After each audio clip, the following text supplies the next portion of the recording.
Hello students, तो हम पढ़ रहे हैं क्लास 12th एनसीईआरटी का चैप्टर 3 मैट्रिसेस। आज हम इस चैप्टर के अंदर नेक्स्ट पॉइंट लेने वाले हैं ट्रांसपोज ऑफ अ मैट्रिक्स। तो चलिए समझते हैं कि इसके अंदर क्या होता है। ट्रांसपोज ऑफ अ मैट्रिक्स, ठीक है। टॉपिक देखते ही हमारे दिमाग में आएगा कि सर ट्रांसपोज का क्या मीनिंग है, ठीक है। और ट्रांसपोज ऑफ अ मैट्रिक्स हम निकालने वाले हैं, सो क्या वो भी फिर से एक मैट्रिक्स आने वाली है सर हमारे पास। तो चलिए इस सब पर एक बातचीत कर लेते हैं। सपोज करिए मैंने आपके सामने एक मैट्रिक्स लिख दी इस तरीके से, A is equal to AIJ, ठीक है। यहां से हमें जानकारी मिल जाती है A एक मैट्रिक्स है जिसका ऑर्डर m क्रॉस n है। चलिए हमें इसका ट्रांसपोज फाइंड करना है। क्या फाइंड करना है? ट्रांसपोज फाइंड करना है। सो फिर दिमाग के अंदर आता है कि ट्रांसपोज को किस तरीके से लिखते हैं, क्या वो भी A मैट्रिक्स होगा सर? सो उसको हम लिखेंगे, उसका नोटेशन कैसे होगा? A डैश, ठीक है, और AT, इस तरीके से हम ट्रांसपोज को लिखते हैं। और वो मिलेगा कैसे हमें? वो मिलेगा इस मैट्रिक्स के रोज के एलिमेंट जो हैं उनको कहां अरेंज कर दें? कॉलम के एलिमेंट्स की जगह अरेंज कर दें, ठीक है। सो I J की जगह और J I की जगह रिप्लेस हो जाएगा। सो उसका एलिमेंट किस तरीके से मिलेगा? A J I, ठीक है। सो उसी तरीके से उसके नंबर ऑफ रोज की जगह पर नंबर ऑफ कॉलम्स हो जाएंगे। सो यहां से n क्रॉस m ऑर्डर मिल जाएगा, ठीक है। चलिए इसको डिफाइन कर लेते हैं एक बार, फिर एक एग्जांपल के थ्रू इसको और क्लियर करेंगे, ठीक है। So transpose of a matrix find करना है। So matrix is obtained by interchanging of rows and columns of given matrix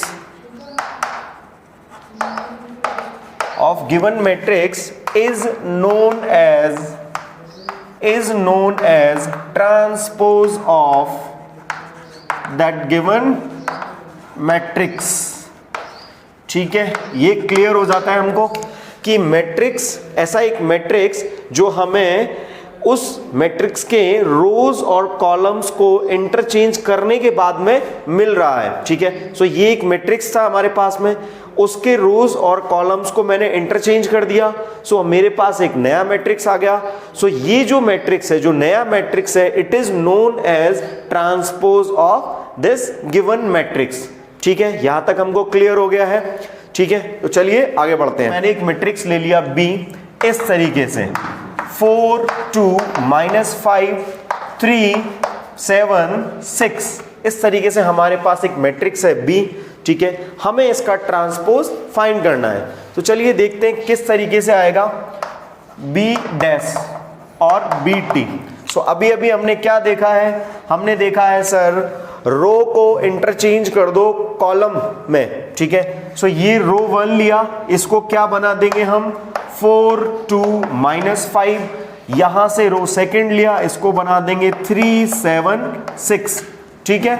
सो यहां पर इसका ऑर्डर था 2 क्रॉस 3, ठीक है। यहां पर ऑर्डर हो गया है 3 क्रॉस 2, ठीक है। तो चलिए ये वाला जो एलिमेंट था ये 1 1 था। सो I और J की वैल्यू चेंज होगी तो भी 1 1 हो जाएगा। यहां पर A 1 2 था, सो यहां का J आगे आ गया है, ठीक है, और 1 पीछे चला गया है। सो देखिए ये एलिमेंट यहां पर आ गया है, ठीक है। सो इसके लिए फाइंड करेंगे, सो ये 2 आ जाएगा आगे और ये 1। तो इस तरीके से ये एलिमेंट यहां आ जाएगा, ये एलिमेंट यहां आ जाएगा, ये एलिमेंट। सो इस तरीके से हमें क्या कर देना है? इंटरचेंज कर देना है। किसको? रोज को और कॉलम्स को।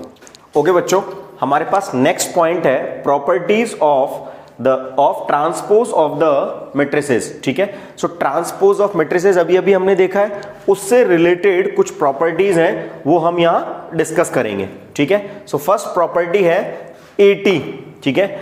एक मैट्रिक्स था ए, उसका ट्रांसपोज लिया गया, उसका फिर से एक बार ट्रांसपोज ले लिया गया है, ठीक है। सो वहां से हमें क्या रिजल्ट मिलेगा, जिस मैट्रिक्स से हमने स्टार्ट किया था वही मैट्रिक्स हमारे पास फिर से आ जाएगा।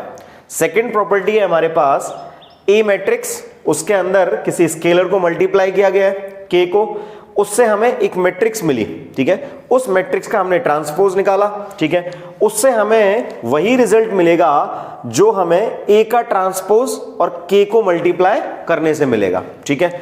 उसी तरीके से थर्ड प्रॉपर्टी है हमारे पास ए प्लस बी, ये एडिशन से रिलेटेड एक प्रॉपर्टी है हमारे पास। ए प्लस बी, कोई भी दो मैट्रिसेस हैं उनका एडिशन आपने फाइंड किया पहले, ठीक है, उसका फिर ट्रांसपोज ले लिया आपने, ठीक है।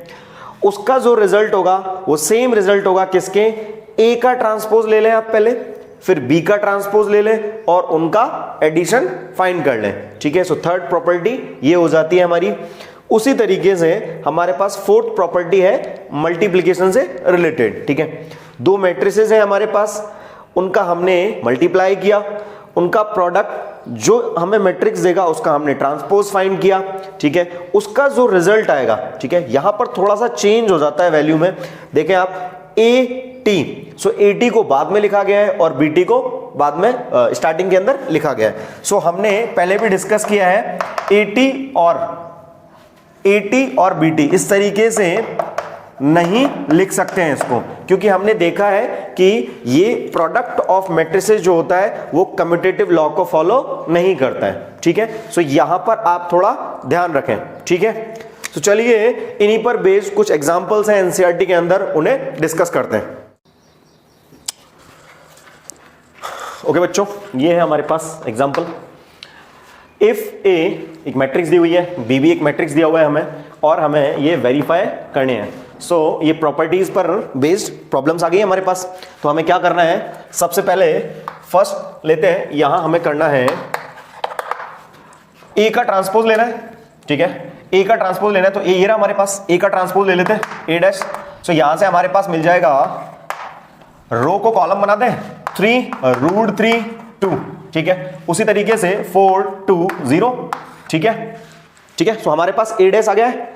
अब हमें क्या करना है, इसका फिर से एक बार ट्रांसपोज ले लेना है, ठीक है। सो यहां से ए डैश अगेन एक ट्रांसपोज लेंगे। सो यहां से क्या मिल जाएगा, 3, रो को कॉलम बना दें 3 4√3 2 2 0।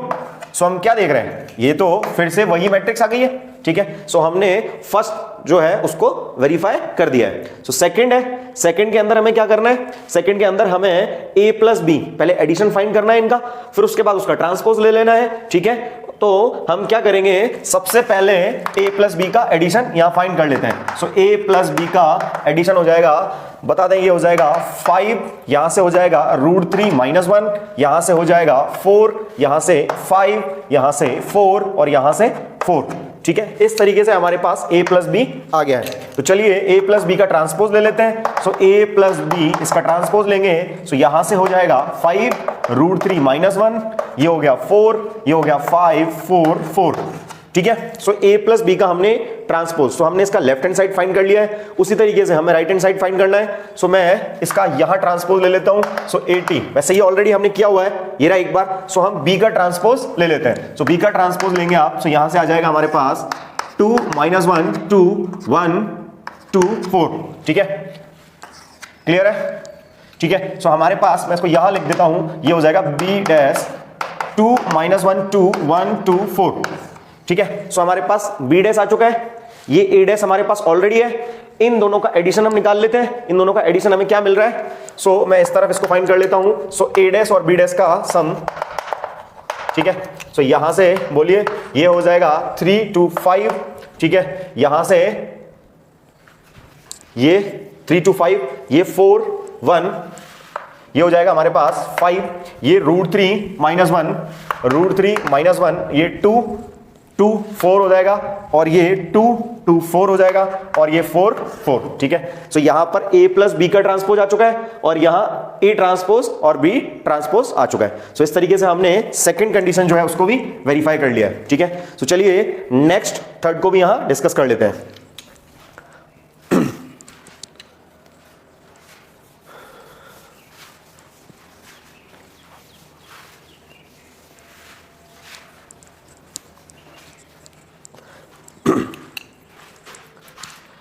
इस केस में क्या करेंगे, इसमें करेंगे पहले बी मैट्रिक्स, बी मैट्रिक्स यहां लिखा हुआ है, बी मैट्रिक्स के अंदर के का मल्टीप्लाई कर देते हैं। सो के बी फाइंड कर लेंगे हम।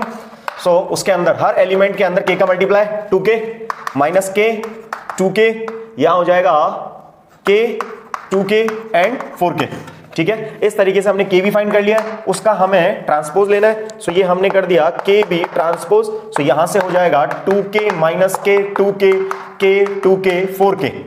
ठीक है, इस तरीके से हमारे पास के बी ट्रांसपोज आ गया है। ठीक है, सो यहां से राइट हैंड साइड से क्या करना है, हमें पहले बी का ट्रांसपोज लेना है। सो बी का ट्रांसपोज हमने ऑलरेडी यहां निकाल रखा है। सो बी का ट्रांसपोज ये रहा, इसके अंदर के का मल्टीप्लाई कर दें। सो के बी ट्रांसपोज, सो यहां से मल्टीप्लाई करेंगे आप। सो यहां से हो जाएगा 2k के माइनस के 2k 2k और 4k। सो चेक कर लें एक बार, क्या ये दोनों इक्वल आ रहे हैं, 2k के माइनस के 2k। सो इस तरीके से हमने थर्ड जो प्रॉब्लम है उसको भी यहां डिस्कस कर लिया है। तो चलिए नेक्स्ट एग्जांपल लेते हैं। ओके बच्चों, नेक्स्ट एग्जांपल है हमारे पास, इफ ए एक मैट्रिक्स गिवन है, बी एक मैट्रिक्स गिवन है, verify that A B transpose is equal to B transpose multiply A transpose. ठीक है, सो इस तरीके से हमने जो लास्ट प्रॉपर्टी डिस्कस की थी उस पर बेस्ड ये प्रॉब्लम है। सो क्या करेंगे, सबसे पहले इसका ट्रांसपोज फाइंड कर लेते हैं, इसका ट्रांसपोज फाइंड कर लेते हैं। ठीक है, सो इसका ट्रांसपोज हो जाएगा ए ट्रांसपोज -2 4 5, इसका ट्रांसपोज हो जाएगा हमारे पास 1 3 -6। ठीक है, उसी तरीके से हम ए बी का प्रोडक्ट फाइंड कर लेते हैं। सो ए बी का प्रोडक्ट हम फाइंड कर सकते हैं, इसका ऑर्डर हो जाएगा 3 क्रॉस 1, इसका हो जाएगा 1 क्रॉस 3। ठीक है, सो इसका फाइनल ए बी का जो हमें ऑर्डर मिलेगा वो इस तरीके से मिल जाएगा ए बी। ठीक है, ये -2 first row first column, -2 first row second column, -6 इसको इससे मल्टीप्लाई करेंगे 12 हो जाएगा सेकंड रो फर्स्ट। सो 4 ये हो जाएगा 12, ये -24, 5 यहां से मिल जाएगा 15 और यहां से 30। ठीक है, सो इसका फाइनल ऑर्डर 3 क्रॉस 3 मिल जाएगा हमें। सो हमारे पास ए बी आ गया है। अब हमें ए बी का ट्रांसपोज फाइंड करना है। सो ए बी का ट्रांसपोज हो जाएगा यहां से -2 -6 12 4 12 -24 5 15 -30। ठीक है, सो ये हमारे पास ए बी ट्रांसपोज आ चुका है। ठीक है, ये हमने लेफ्ट हैंड साइड को पूरा सॉल्व कर लिया है। सो हमारे पास ए ट्रांसपोज ऑलरेडी है, बी ट्रांसपोज भी हमारे पास है। अब हम बी ट्रांसपोज और ए ट्रांसपोज को प्रोडक्ट करा देते हैं। तो इसका ऑर्डर हो गया 3 क्रॉस 1, इसका ऑर्डर हो गया 1 क्रॉस 3। सो फर्स्ट मैट्रिक्स कौन बनेगा, बी बनेगा। सो फर्स्ट मैट्रिक्स का ऑर्डर कितना हो रहा है, 3 क्रॉस 1। सो यहां से 1 और 1 मैच हो रहा है। सो यहां से फाइनल ऑर्डर मिल जाएगा 3 क्रॉस 3 का। सो बी और दोनों का ट्रांसपोज हमने यहां प्रोडक्ट कर दिया। सो यहां से हमें मिलेगा फर्स्ट रो फर्स्ट कॉलम इस तरीके से। सो ये -2, ठीक है, फर्स्ट रो सेकंड कॉलम 4, यहां हो जाएगा 5, सेकंड रो ले ले -6 3 12 और ये 15। ठीक है, इसी तरीके से लास्ट रो ले लेते हैं, यहां हो जाएगा 12, यहां 24 और यहां -30। आइए जरा चेक कर लेते हैं दोनों को। ये ए बी ट्रांसपोज हो गया और ये बी ट्रांसपोज ए ट्रांसपोज हो गया। सो -2 4 5 -6 12 15 12 -24 और -30। ठीक है, सो इस तरीके से हमने इस रिलेशन को वेरीफाई कर दिया है।